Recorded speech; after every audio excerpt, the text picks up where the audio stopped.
అందరికీ నమస్కారం అండి. ఇవాళ మనం మిథున రాశి వారి యొక్క జాతక ఫలితాలు కూడా తెలుసుకోబోతున్నాము. మిథున రాశి వారికి నవంబర్ 24 అనగా సోమవారం నాడు వీరి యొక్క జాతక ఫలితాలు కూడా తెలుసుకోబోతున్నాం.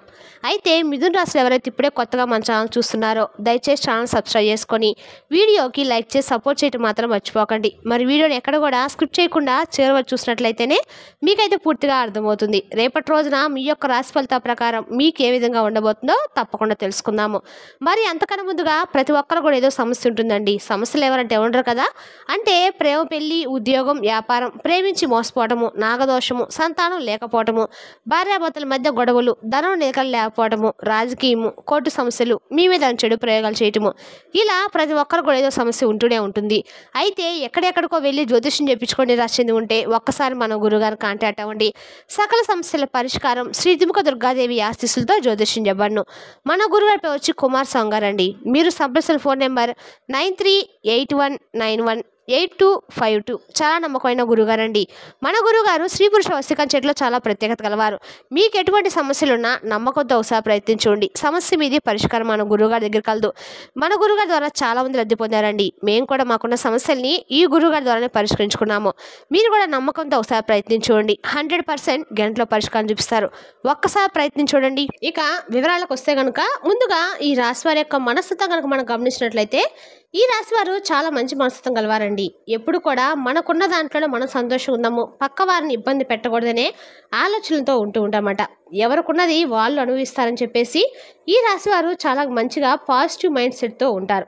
అంతేకాకుండా మీ మనస్తత్వం కూడా ఎలా ఉంటుందంటే జాలి మనస్తత్వం అనే చెప్పుకోవచ్చు. అలాగే వీరికి ఎదురుగా ఎవరు ఇబ్బంది పడుతున్నా, ఒక మాటలో చెప్పాలంటే శత్రువులు ఇబ్బంది పడుతున్నా కూడా వీరిది బాగా కరిగి పెట్టడం మనసు అనమాట.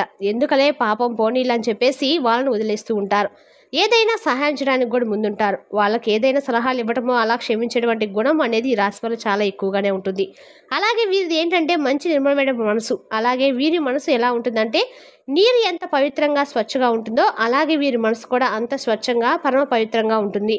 అలాగే వీరు నీటిని కూడా ఎక్కువగా ఇష్టపడుతూ ఉంటారు. ఎక్కువగా నీళ్ళలో తిరుగుతూ ఉంటారు అన్నమాట. పదే పదే చెట్లకి నీళ్లు, మొక్కలకు నీళ్లు పోయడము ఇటువంటివి ప్రకృతి ప్రియులని చెప్పుకోవచ్చు. ఇలా ప్రతిసారి కూడా నీటిలో ఎక్కువగా తిరుగుతూ ఉంటారు. అంటే ఎక్కువగా శుభ్రాన్ని కలిగి ఉంటారన్నమాట. ప్రతిదీ వీరికి ఏంటంటే శుభ్రంగా కనిపించాలి, శుభ్రంగా ఉండాలి. శుభ్రంగా ఉండడం కోసము ప్రతిదీ కూడా చక్కగా అన్నిటినీ నీటితో కడుక్కోవడము, క్లీన్ చేసుకోవడం, ఇలా ఎక్కువగా నీటికి సంబంధించినటువంటి పనులు ఎక్కువగా చేస్తూ ఉంటారు. కాబట్టి కావాలనే మీరు ఒకసారి గమనించుకోండి. మీరు రేపటి రోజున ఈ రాశి వారు ఎక్కువగా కూడా అంటే మీ రాశి వారికి మీరు తెలుస్తుందండి. ఎక్కువ నీళ్ళలో ఉంటూ ఉంటారు, శుభ్రతను ఇష్టపడుతూ ఉంటారనమాట. నీరు అనేది పంచభూతాల్లో ఒకటి. నీరు ఎంతో శక్తివంతమైంది. అలాగే అంత శక్తివంతమైన నీటిలాగా ఈ రాశి వారి యొక్క జాతక ప్రకారం కూడా ఎప్పుడు కూడా వీరి చేతిలో డబ్బు అనేది లేనట్లుగా కనిపించినప్పటికీ వీరికి అవసరానికి చాలా రకాలుగా డబ్బు అనేది చేతిలో ఉంటుంది. మనకు చేపలు ఏంటంటే ధనానికి సంకేతం. అదేవిధంగా ఈ రాశి వారికి లక్ష్మీదేవి రూపంగా చెప్పుకుంటూ ఉండొచ్చండి. అంటే ఈ రాశివారు చాలా వరకు కూడా చాలా శుభ్రత కలిగి ఉంటారు. వీళ్ళ కళలో వచ్చినా కూడా మనకు వాటికి సంబంధించినటువంటి మంచి శుభ సంకేతాలు మనకు అందిస్తాయి. ఇలా ధనాకర్షణ కోసము ఈ రాశివారు ఎక్కువ చేపలు పెంచుకుంటూ ఉంటారు. ఈ రాశివారు ఇంట్లో పెంచుకున్నా కనుక వాళ్ళకి అన్ని రకాల మంచిది జరుగుతుందని కూడా చెప్పచ్చు. ఇక మనకు ధనపరంగా కూడా చాలా రకాలుగా అద్భుతంగా ఉండబోదని చెప్పుకోవాలి. అలాగే వీరేంటంటే వీరి జాతకంలో వీరి చేతిలో ఎల్లప్పుడూ కూడా డబ్బు అనేది ఉంటూనే ఉంటుంది. వీరిలో కొంతమంది కోటీశ్వరులు ఉండవచ్చు, కొంతమంది లేని వారు కూడా ఉండవచ్చు. కానీ వీరి దగ్గర మాత్రం ధనం అనేది మాత్రం ఎప్పుడు కూడా ఎంతో కొంత ఉంటూనే ఉంటుంది. అంటే వీరు ప్రత్యేకంగా సేవింగ్స్ అంటే పొదుపు చేసుకోలేకపోయినా కూడా వీరి అవసరాలు మాత్రము ఎప్పటికప్పుడు చాలా తేలిగ్గా తీరిపోతూ ఉంటాయి. అది ఈ రాశి వారికి ఉన్నటువంటి అదృష్టం అని చెప్పుకోవాలి. ఇప్పుడు ఎవరైనా ధనం సంపాదించుకునేది ఎందుకండి? ఎవరికైనా కానీ అవసరం తీర్చుకోవడం కోసమే కదా. ఎవరి దగ్గరికి వెళ్ళి దేనికి కూడా ఇబ్బంది అనేది రాకుండా ఉండటం కోసము. అలాగే ఈ రాశి వారికి ఏంటంటే ఎప్పుడు కూడా చిన్న వయసు దగ్గర నుండి చేతిలో డబ్బులు వెనకాల ఎప్పుడు కూడా ఉంటాయి. స్థిరాస్తులు కూడా ఉండకపోవచ్చు. కొంతమంది స్థిరాస్తులు ఉన్న వాళ్ళు ఉంటారు, కొంతమంది లేని వాళ్ళు ఉంటారు. లేని వాళ్ళకైనా కానీ ఏదో ఒక రూపంలో అయితే ఆ దైవం వీరికి ఏదైనా అవసరం ఉందని చెప్పి అనుకుంటే అవసరం అనేది గట్టెక్కించేలాగా చేస్తారనమాట. అది వీరి యొక్క అదృష్టంగా చెప్పుకోవచ్చు. కాబట్టి ఈ రాశి వారు అదృష్టం కలిగినటువంటి వ్యక్తులే కదా. మరి వీరిని ఒక రకంగా చెప్పుకోవచ్చు చాలా అద్భుతమైనటువంటి వ్యక్తులు. వీరి చేత ఎవరికైనా ఏదైనా ఒక పని మొదలు పెట్టించుకున్నా కానీ, వారికి ఏదన్నా వీరి ద్వారా సలహాలు పొందడం కానీ అభివృద్ధి ప్రదంలో చాలా బాగా దూసుకువెళ్తారని చెప్పుకోవాలి. బాగా కలుసుబాటు ఉన్నటువంటి వ్యక్తులు ఈ రాశి వారని చెప్పుకోవాలి.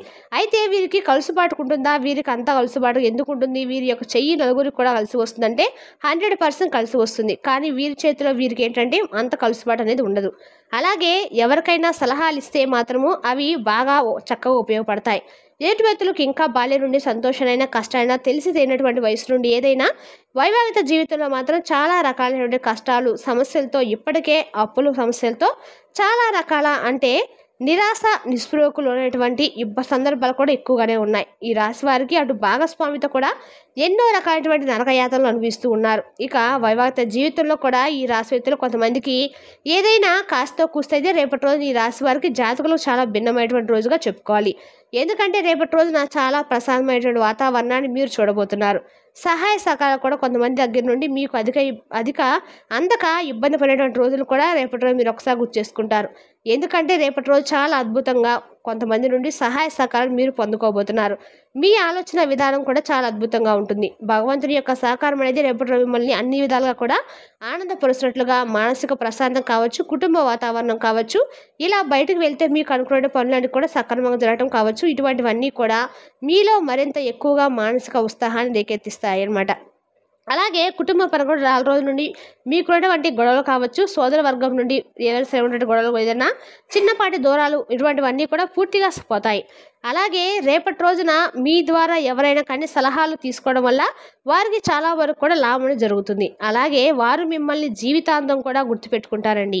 మీరు చేసేటువంటి సహాయం, మీరు ఇచ్చినటువంటి సలహాలను పదే పదే కొంతమంది వ్యక్తులు నిందలు వేసేటువంటి అవకాశాలు కూడా ఉన్నాయి.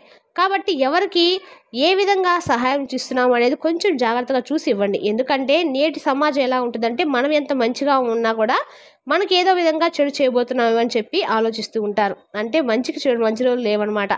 అలా కాబట్టి మనకు మంచి మనసుతో ఎవరికైనా కానీ ఒక సలహా ఇవ్వాలనుకున్నా కానీ ఎటువంటి వ్యక్తులకి ఇస్తున్నాము, ఆ వ్యక్తులు నిజంగా మంచివారా లేదంటే మనల్ని గుర్తుపెట్టుకునేటువంటి వ్యక్తులా కాదనేది ఒకసారి గుర్తు చేసుకొని తర్వాత ఏదైనా ఒక సలహా ఇవ్వటము, లేదంటే వారికి ఏదైనా మంచిగా ఇలా చేస్తే బాగుంటుందని చెప్పేసి వారికి చెప్పడము, ఇటువంటివి చేయండి. ఇక అలాగే రేపటి రోజున మిమ్మల్ని గతంలో ఎవరైతే అవమానానికి గురి చేశారో, ఎవరైతే అదక్కువ మిమ్మల్ని అంచనా వేశారో అటువంటి వారి యొక్క అంచనాలను కూడా రేపటి రోజు మీరు చెత్త చేయబోతున్నారు. అలాగే ఆ వ్యక్తులకి సరైనటువంటి సమాధానం కూడా అందివ్వబోతున్నారు. ఆ వ్యక్తులు మిమ్మల్ని అలాగే మీ యొక్క పనితీరుని అలాగే మీకు వచ్చినటువంటి అంటే మీకు దక్కినటువంటి గౌరవాన్ని ఇవన్నీ కూడా చూసి దృష్టిలో పెట్టుకొని గతంలో మిమ్మల్ని ఏమైనా అవమానపరిచింది, మిమ్మల్ని తక్కువగా అంచనా వేసింది అనుకు చెప్పి వారికి వారే రియలైజ్ అయిపోయి మీ కాలమే పడేటువంటి అవకాశాలు కూడా ఉన్నాయి.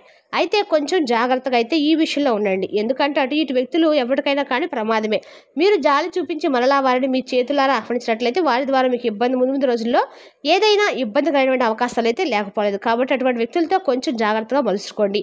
ముఖ్యంగా రేపటి రోజున ఎస్ అనేటువంటి వ్యక్తితో కొంచెం జాగ్రత్తగా, కొంచెం పేరున్న వాడితో వ్యక్తులతో కొంచెం జాగ్రత్తగా ఉండండి. అలాగే మీ దగ్గర రేపటి రోజు చేతి నిండా కూడా డబ్బు ఉండేటువంటి అవకాశాలు ఉన్నాయి. కాబట్టి ఎంతైనా కానీ అవసరమైనటువంటి అనవసరమైన ఖర్చులు కాకుండా కొంచెం పొదుపు చేసినటువంటి అలవాటు చేసుకోండి. ఒక్కసారి ఆలోచించుకోండి. అలాగే రేపటి రోజు కొంతమంది వ్యక్తుల దగ్గర అధికమైనటువంటి కోపానికి మీరు గురై ఆ వ్యక్తుల ద్వారా లేనిపోని విమర్శలకు పాడేటువంటి అవకాశాలు కూడా కనిపిస్తున్నాయి. కోపం అనేది కొంచెం తగ్గించుకొని ఎదుటి వారిని అర్థం చేసుకునే ప్రయత్నం చేయండి. ఇలా ఉంటే చాలా వరకు కూడా మీరు అనుకుంటూ ఉంటారు మేము ఎంతో చేసాము, ఎంతో చూసాము, అయినా సరే మాకేంటి బాధలు అని చెప్పి అనుకుంటారు. మీరేంటంటే ఒక మొండి పట్టుదల అనేది కోపం ఎక్కువగా మీకు కలిగి ఉంటారు. అలాగే మొండి పట్టుదల మీరు పట్టేటువంటి కుందేలకు 3 కాళ్ళు అంటే అలాగే అంటూ ఉంటారనమాట. అవతల వాళ్ళు కూడా 3 కాళ్ళని చెప్పి అనాలని చెప్పి మీరు అనుకుంటూ ఉంటారు. మీకేంటండి ఒక చిన్న అంటే ఎప్పుడు కూడా కోపం అనేది ఎక్కువగా మిమ్మల్ని మాయ చేస్తూ ఉంటుంది. కొంతమంది దగ్గర మిమ్మల్ని చిన్న చూపు గురి చేసే విధంగా ఉంటుంది. కాబట్టి కొంచెం ఆ మనస్తత్వం మొండితనం చిన్నప్పటి నుండి మీ పెరిగినటువంటి పెంపకం వల్ల కానివ్వండి, లేకపోతే ఈ రాసినటువంటి వ్యక్తులు కొంచెం గడుస్తనంగా కూడా ఉంటారన్నమాట. వీళ్ళు ఏంటంటే వీరు అన్నదే ఎదుటివారు కూడా అదే వినాలి, చెప్పాలి అన్నట్టుగా ఆలోచిస్తూ ఉంటారు. వెంటనే వాళ్ళు కనుక అలా కనకపోతే వారిపైన కొంత కక్ష పెంచుకుంటారు. వారి మీద ఏంటంటే వీరితో మంచిగా ఉన్నా కూడా వీరి మాటను ఎదుటి వాళ్ళు వేరే చూపించినప్పుడు ఏంటంటే అవతల వ్యక్తిని అనవసరంగా కోపడిపోయి కక్ష సాధింపు చర్యలు తీసుకుంటారు. ఇటువంటి విషయాల్లో కొంచెం జాగ్రత్తగా ఉండండి. కొంచెం మీ మనసుకు నొప్పించేటువంటి ప్రయత్నంగా ఉన్నప్పటికి కూడా మనలో ఉన్నటువంటి ఒక లోపం వలన మనం సమాజం నలుగురి ముందు తల వంచుకునేటువంటి పరిస్థితి అనేది రాకుండా రాకూడదు. కాబట్టి అలాగే రేపటి రోజు మీరు పరమేశ్వరుని ఆరాధన అన్ని రకాల కూడా మీకు మేలు చేస్తుంది. పరమేశ్వరుని యొక్క గుడికి వెళ్ళి చక్కగా స్వామి యొక్క దర్శనం చేసుకొని అభిషేకం చేయించుకోవడం వల్ల మీకు అన్ని రకాల సమస్యల కష్టాల నుండి బయటపడతారు. ఉదయాన్నే చక్కగా స్నానం ఆచరించి ఇంట్లో దీపం పెట్టుకొని తులసి దగ్గర దీపం వెలిగించి 11 ప్రదక్షిణలు చేసుకోవడము, అలాగే ఓం తులసిదేవి నమః అనేటువంటి నామాన్ని పఠించినట్లయితే రేపటి రోజున మీరు బయటకు వెళ్ళిన పనులన్నీ కూడా సమగ్రవంతంగా నెరవేరుతాయి. మరి తెలిసినా కాండి ఈ రాశి వారి యొక్క జాతక ఫలితాలు తిరిగి రేపు వీడియోలో మళ్ళీ కలుసుకుందాం. Thank you for watching.